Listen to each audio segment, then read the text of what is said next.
Gimana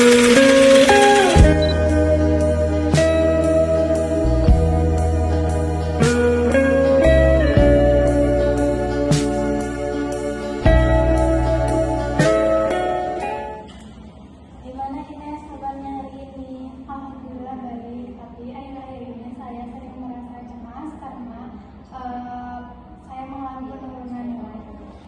Oh, jadi kamu merasa khawatir ya sama nilai kamu yang turun. Bagi kamu nilai itu sangat penting ya?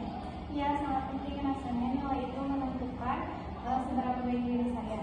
Kalau nilainya tinggi saya merasa bangga, tapi kalau nilainya turun sedikit saja, saya langsung kecewa dan sering memikirkannya itu hingga berkali-kali.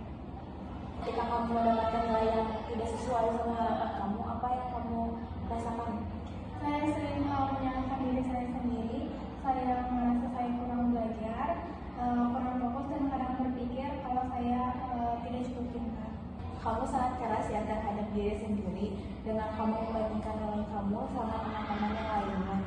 Iya, saya suka melihat nilai mereka, dan kalau ternyata nilainya lebih tinggi dari saya langsung merasa minder. Saya bisa memahami perasaan kamu. Sepertinya kamu mencerminkan seberapa berharganya nilai dirimu, begitu ya? Iya, saya merasa kalau nilai saya bagus, saya merasa pintar dan layak dihargai.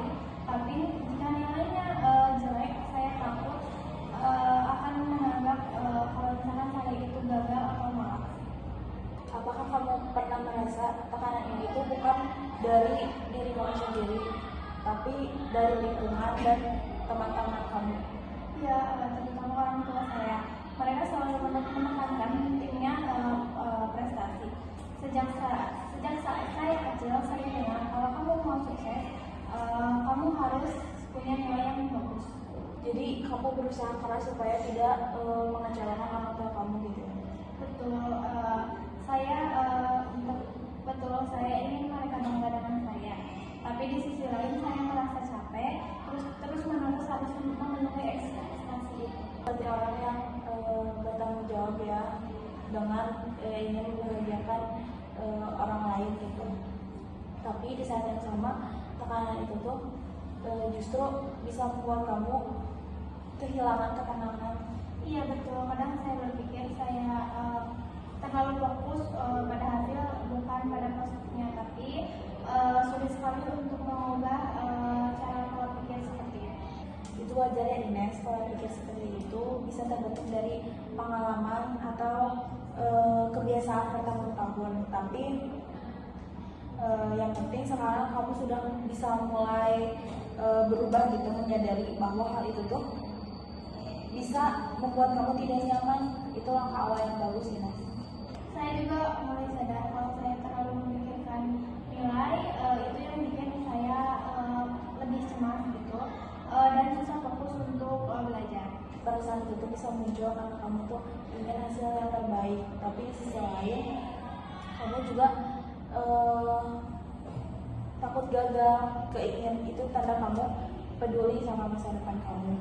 Namun apa yang kamu rasakan sekarang menunjukkan perlunya keseimbangan antara berusaha dan menerima hasil. Iya, saya ingin belajar lebih tenang dan tidak terlalu terbebani dengan nilai. Baik, bagus ya Ines. Jadi menurut kamu apa langkah yang bisa kamu lakukan untuk mulai mengurangi rasa cemas dan overthinking kamu saat ini? Untuk saat ini saya akan merubah pola pikir saya, kemudian saya tidak terlalu membandingkan nilai saya dengan teman-teman, terus saya akan belajar lebih baik dan percaya diri ke depannya. Baik Ines, terima kasih. Itu tujuan yang bagus ya buat kamu untuk mengurangi rasa kecemasan kamu terhadap nilai kamu.